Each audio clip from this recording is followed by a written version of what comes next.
Espace TV. Espace TV, les 10 minutes.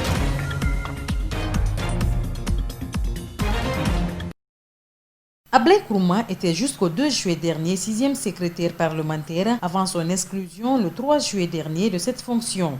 Cette décision s'est matérialisée par un vote à la majorité à l'Assemblée.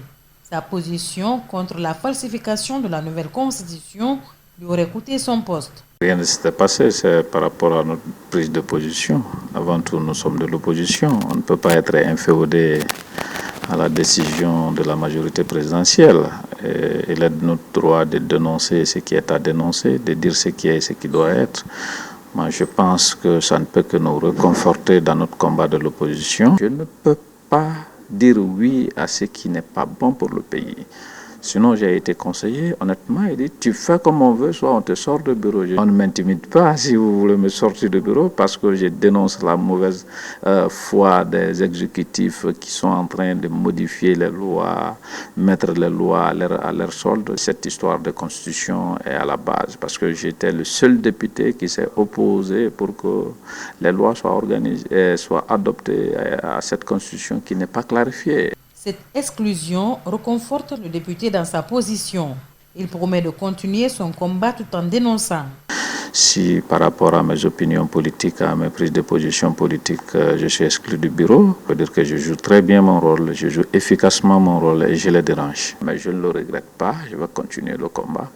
Ce qu'il faut retenir, nous sommes à l'Assemblée avec eux, nous allons dénoncer. Le député exclu regrette par ailleurs la réception par urgence à l'Assemblée nationale des lois, ce qui, à ses yeux, n'est pas un bon héritage à léguer à la nouvelle génération.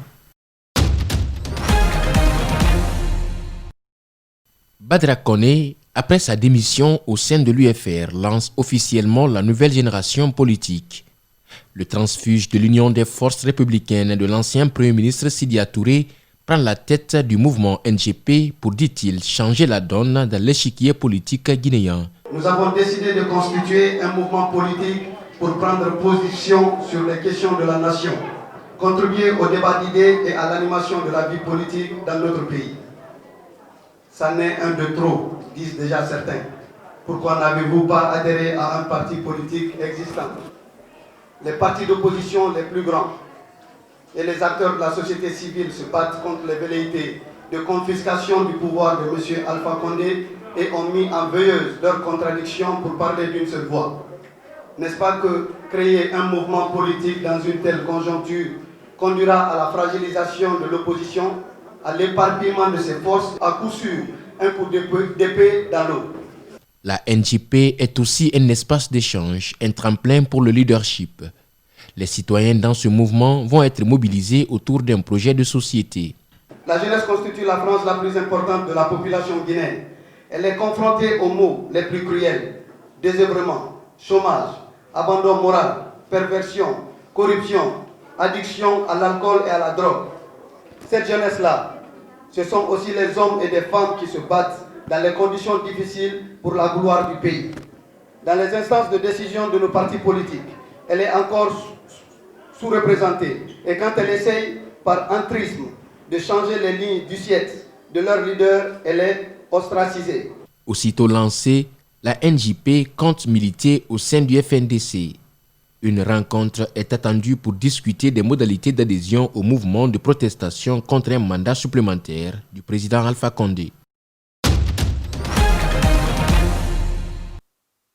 Mieux vaut un glissement du calendrier électoral que d'organiser une élection tronquée au lendemain incertain, selon le vice-président de l'UFDG. Il compte user de tous les moyens légaux nécessaires pour faire plier le gouvernement. Les gens ont attendu volontairement de s'approcher de cette date pour dire qu'on n'a plus le temps de faire le travail qui doit être fait. Non, puisqu'ils l'ont fait volontairement, pour la date, les Guinéens décideront de ce qu'ils feront après le 22 décembre, si l'élection n'a pas eu lieu.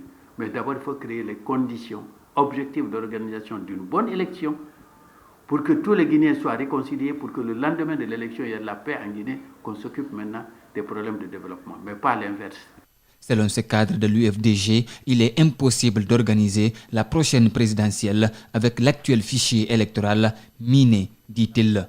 Selon une enquête réalisée par sa formation politique, entre 2015 et 2019, le nombre d'électeurs a augmenté de 54% dans la région administrative de Kankan, contre 21% à Mamou. Dans certaines communes rurales, le nombre de votants a carrément doublé en 4 ans. En 4 ans, la population électorale a doublé. D'où vient-il? C'est Kintignan dans Sigiri. Sa population électorale est de 118,34%. Vous prenez Doko dans Sigiri, 112,30%. Vous prenez Dialakoro dans Mandiana, 100,20%. Vous prenez Kondianakoro dans Mandiana, 97,68%. Madina Wara dans Mali, 97,37%. Et Mandiana Centre, 94,1%. Et même certaines maintenant de ces populations-là, le nombre d'électeurs est supérieur à la population. Ça, c'est Mandiana Centre. Le corps électoral est de 133,75% de la population. Qu'est-ce que ça veut dire? Qu'il y a beaucoup de doublons, beaucoup de triplons. Dans son obsession de respecter le délai légal, la Commission électorale nationale indépendante compte raccourcir ou supprimer certaines dispositions du code électoral, dénonce Aliou Condé. Pourquoi nous allons nous asseoir et discuter avec eux d'une mascarade qui est en train de se préparer? Quand on supprime par exemple l'affichage des listes, mais c'est écrit dans nos textes, c'est écrit dans les textes de la CEDEAO, de l'Union africaine, que le fichier électoral doit être affiché et connu de tous et être consulté par chaque citoyen qui le désire. Avant les élections, je dois savoir si je suis là-dedans ou si je n'y suis pas. Selon le vice-président de l'UFDG, toutes ces manœuvres de la CENI ont un seul but, celui de permettre au président Alpha Condé de briguer un mandat supplémentaire.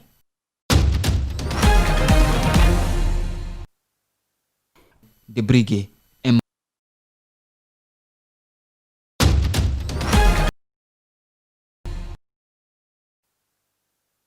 de briguer un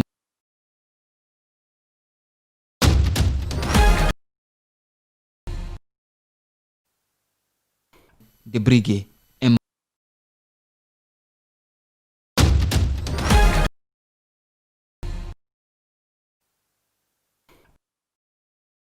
de briguer un de briguer un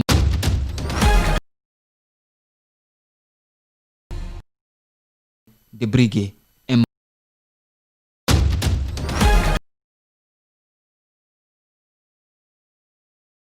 un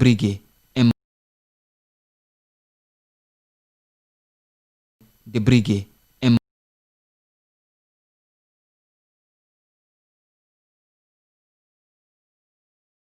briguer un de briguer un de briguer un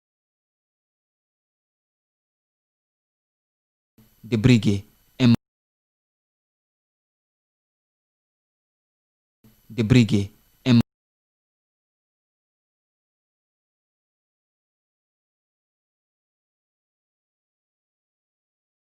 briguer un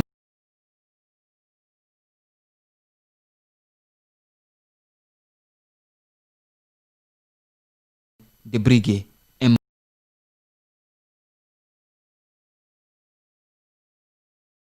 de briguer un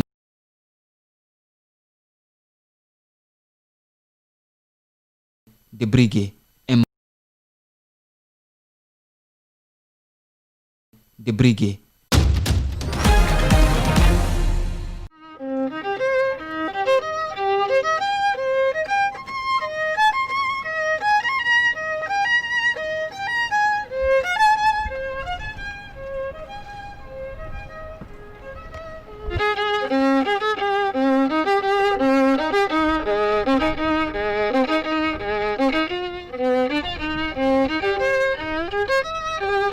Les gens ne viennent pas, les étrangers ne sont pas là, et les Français, il y a une grande timidité, il y a une espèce de sentiment diffus de peur, avec donc des visites confinées ou pas de visites du tout. Notre principale clientèle sont des Américains qui sont totalement sinistrés en ce moment, on le sait. Et donc on n'a pas de perspective de boulot. D'ici, si l'automne arrive avec un peu de boulot, il sera très faible. Et donc d'ici là, nos allocations de chômage fondent pour certains, dont moi d'ailleurs on est déjà en fin de droit.